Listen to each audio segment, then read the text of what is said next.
முதல்ல மேஷ ராசியினருக்கு இந்த வாரம் எப்படி இருக்க போகுதுன்றத கேட்டு தெரிஞ்சுக்கலாம். பீமராஜ் ஐயர் சார் சொல்லுங்க, மேஷ ராசியினருக்கு இந்த மாதத்துடைய தொடக்கம், இந்த முதல் வாரம் எப்படி இருக்கு? மேஷராசி அன்பர்களுக்கு இந்த வாரம் சாதகமாக இருக்க போகுது. குறிப்பான ஒரு பலன் சொல்லணும்னு சொன்னால், அரசாங்க உத்தியோகம் தான் வேணும், வேறு வேலைக்கு நான் போக மாட்டேன், செஞ்சால் கவர்மெண்ட் ஜாப் தான் செய்வேன் அப்படின்னு காத்துட்டு இருக்கக்கூடியவர்களுக்கு இந்த வாரம் பலன் கிடைக்க போகின்றது. இதுக்கான காரணம் முதல்ல சூரியன் சிம்மத்தில் இருக்கார்.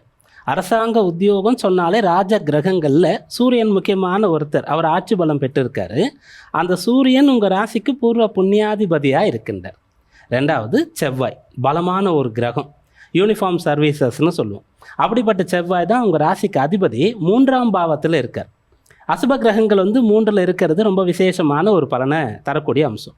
மூன்றாவதாக உங்களுடைய ராசியின் 10ஆம் இடம் உத்தியோக ஸ்தானம் இல்லவா, அதை குரு பகவான் பார்க்கின்றார். அதனால் அரசாங்க உத்தியோகத்திற்கான பயிற்சி படிக்கிறது, பிறகு தேர்வு எழுதுறது, அதன் பிறகு உத்தியோகத்தில் சேர்றது. அரசாங்க உத்தியோகம் செய்யக்கூடியவர்கள் அதில் ப்ரமோஷன், அதில் டிரான்ஸ்ஃபர் வேணும்னா டிரான்ஸ்ஃபர், அதில் ஏதாவது லீகல் இஷ்யூஸ் இருக்குது, உங்கள் மேலே கேஸ் போட்டிருக்காங்க, ஏதாவது உங்களுடைய சலுகைகளை நிறுத்தி வச்சுருக்காங்க அப்படின்ற விஷயங்கள்லாம் இருந்தால் இதெல்லாம் சரி பண்ணிக்கலாம். இப்படிப்பட்ட பலன் பிரதானமாக இருக்கிறது. ரெண்டாவது என்ன அப்படின்னு கேட்டால், குடும்ப ஒற்றுமை சிறப்பாக இருக்கும். மேஷ ராசியில் திருமணமான தம்பதிகள் கருத்து வேறுபாடு காரணமாக பிரிஞ்சிருக்கீங்க, பிரிஞ்சு போகலான்ற எண்ணம் உங்களுக்குள்ளே இருக்குன்னு சொன்னால் அதெல்லாம் இப்போ சரியாகும். குடும்ப ஒற்றுமை, நல்ல உத்தியோகம் கிடைக்கக்கூடிய வாரமாக இந்த வாரம் இருக்கும். இதுக்காக என்ன செய்யணும்? விநாயகர் பெருமானை வழிபடணும். இந்த வாரத்தில் விநாயகர் சதுர்த்தி வருகின்றது, விநாயகரை வழிபடணும். விநாயகர் பெருமான் சொன்னாலே முதல்ல அவருடைய விக்கிரகம் வெள்ளியிலையோ தங்கத்திலையோ வைரக்கல் பதிச்சோ செஞ்சு வழிபடுறது இல்லை, களிமண்ணில் தான் செய்கிறோம். அப்போது நம்முடைய இருக்கக்கூடிய பகுதியிலேருந்து அந்த மண்ணை எடுப்பாங்க.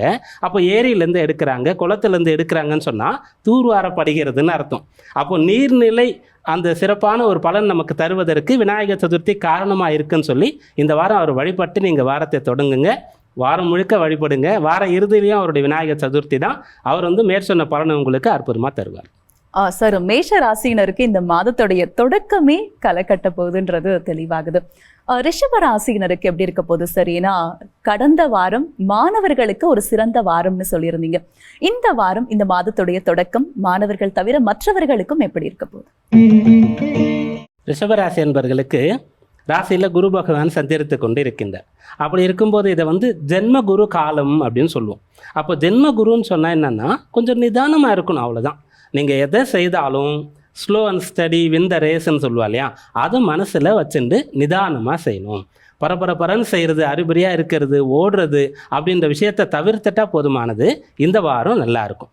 குறிப்பாக பண வரவு உங்களுக்கு திருப்திகரமாக இருக்கும். குரு தனகாரகன், அவர் உங்கள் ராசியில் இருக்கார். உங்கள் ராசி காலபுருஷ தத்துவத்தினுடைய 2ஆம் இடமான தனஸ்தானம். அதனால் பண வரவு கிடைக்கும். அதற்கான முயற்சியை நிதானமாக செய்யணும். நீங்கள் பணம் கொடுத்துருக்கீங்க, திரும்ப ஒருத்தர் தரணும். அப்போ நீங்கள் எப்படி கேட்குறீங்க? தன்மையாக நிதானமாக அந்த சூழ்நிலைக்கு ஏற்றவாறு கேட்குறீங்களா? கொடுப்பாரு. அப்படி இல்லையா கொஞ்சமாக கொடுப்பாரு, இல்லை தரேன்னு சொல்லுவார். நீங்கள் அதை கொஞ்சம் அவர் கஷ்டப்படுத்தி கேட்குற மாதிரி சுடுசொல் சொல்லிட்டீங்கன்னு சொன்னால், முடியாதுப்பா உன்னால் என்ன முடியுமோ பார்த்துக்கோ. அப்போ என்ன பண்ணுறது? அப்போ வந்தாலும் கூட லேட்டாக வரும் இல்லையா? அப்படியாக எல்லா விஷயத்திலுமே, வேலை பார்க்கும்போது, படிக்கும்போது, ஃப்ரெண்ட்ஸோட, குடும்ப நபர்களிடத்தில் நிதானமான தன்மை, நிதானமான பேச்சு கொண்டு இருங்க. இந்த வாரம் பண வரவு கிடைக்கும். அதனால் நடக்க வேண்டிய காரியம் நல்லபடியாக நடக்கும். இதுக்காக இந்த வாரத்தின் விநாயகர் சதுர்த்தி தான் அருமருந்தாக இருக்கும். அவரை வழிபடணும். விநாயகர் சதுர்த்தியில் நம்ம நீர்நிலைக்கான விஷயங்களையும் சேர்த்து மறைமுகமாக செய்கிறோன்னு பார்த்தோம். அந்த விநாயகருக்கு அவருடைய தொப்புளில் ஒரு ரூபாய் நாணயத்தை வைப்போம்.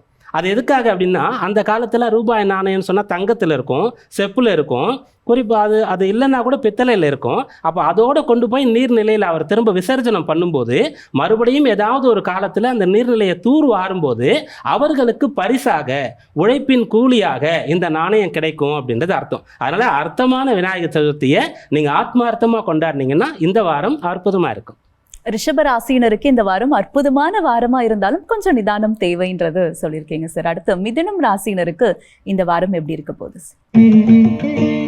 மிதுன ராசி அன்பர்களுக்கு இந்த வாரம் இடமாற்றம் ஏற்படக்கூடிய வாரமாக இருக்கிறது. படிக்கிறதுக்காக நீங்கள் வெளியூர் போக வேண்டி இருக்கலாம். வேலை செஞ்சிட்ருக்கீங்க, நீங்கள் எதிர்பார்க்காம உங்கள் நாலேஜுக்கே வராமல் திடீர்னு கூப்பிட்டு உங்களை ட்ரான்ஸ்ஃபர் பண்ணிட்டோம், பண்ண போகிறோம், நீங்கள் போகணும்னு சொல்லலாம், அதை நீங்கள் ஏற்றுக்கொள்ளணும்.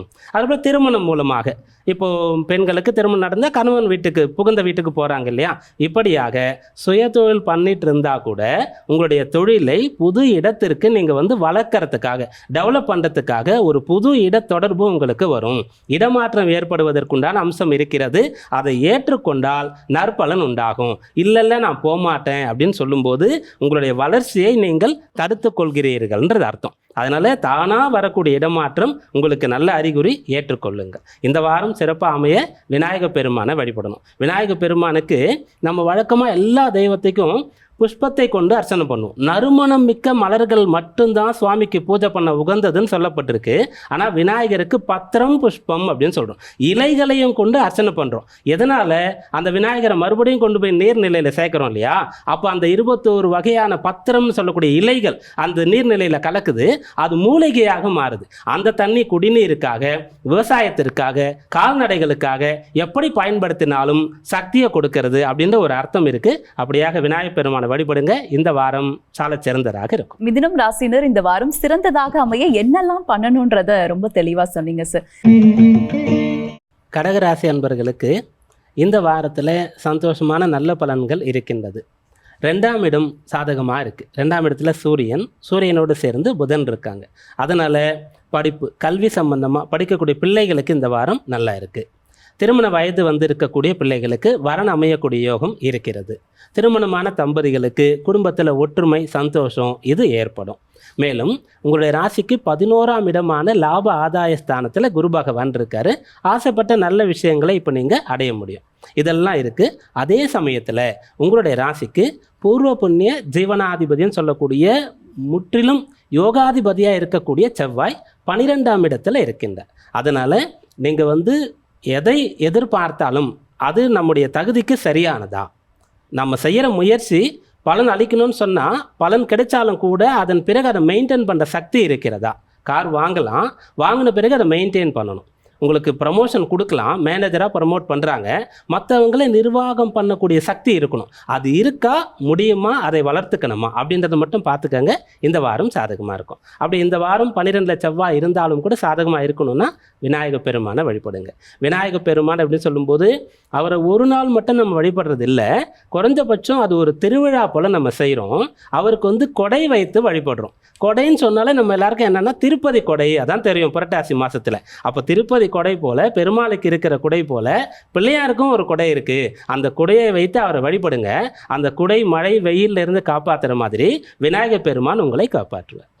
சார், கடக ராசியினருக்கு எப்படி இருக்க போகுதுன்னு சொன்னீங்க. சிம்ம ராசியினருக்கு இந்த வாரம் எப்படி இருக்க போகுது? ஏன்னா போன வாரம் அவங்களுக்கு சிறந்த வாரமா இருந்தாலும் கொஞ்சம் கவனமா இருக்கணும்னு சொன்னீங்க.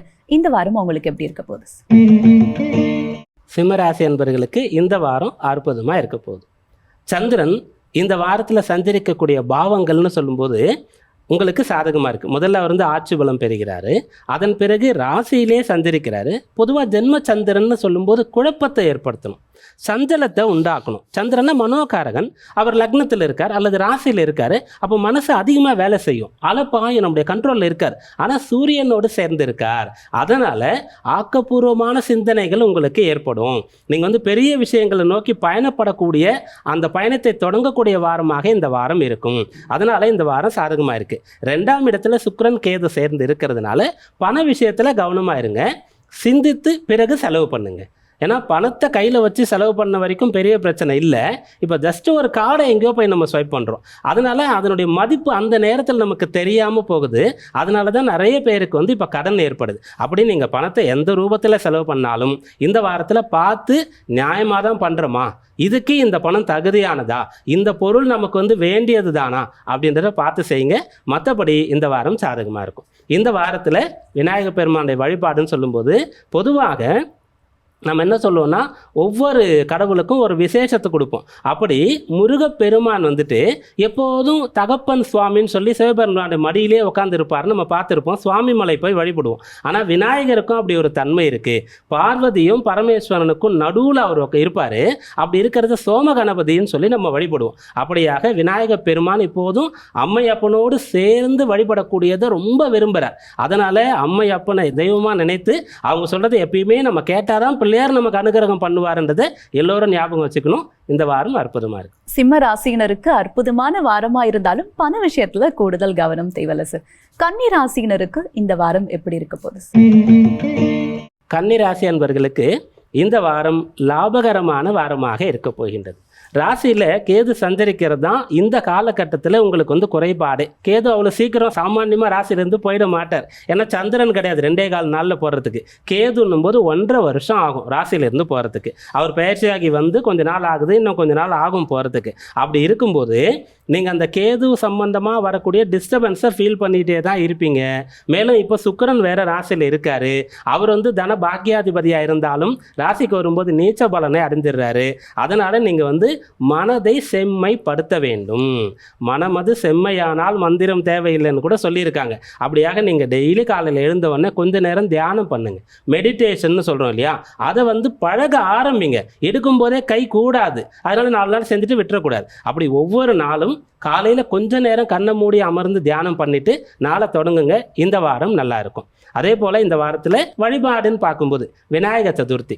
விநாயகர்னு சொன்னால் அவரை ஞானத்திற்கே உண்டானவர் அப்படின்னு நம்ம சொல்கிறோம். கல்வின்னா முதல்லலாம் பிள்ளையாரை தான் கும்பிடுவோம்.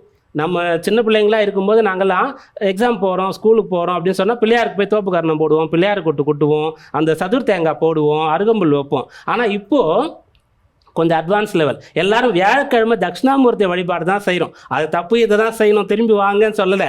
அவர் தட்சிணாமூர்த்தின்றவர் வந்து இவருடைய அப்பா சிவபெருமானாக இருக்கார். அதனால் குழந்தைங்க விநாயக பெருமானை வழிபடணும். ஞான கணபதி ஞானத்தை தரக்கூடியவராக இருக்கார். சித்தி புத்தி கணபதினு அவர் நம்ம சொல்கிறோம். அதனால் விநாயக பெருமானை அந்த தியானம் பண்ணுறீங்களே அப்போ நினச்சிக்கங்க, இந்த வாரம் சாதகமாக இருக்கும். சார், கன்னி ராசியினர் என்னெல்லாம் பண்ணா இந்த வாரம் சிறந்ததா இருக்குன்றத ரொம்ப தெளிவா சொன்னீங்க.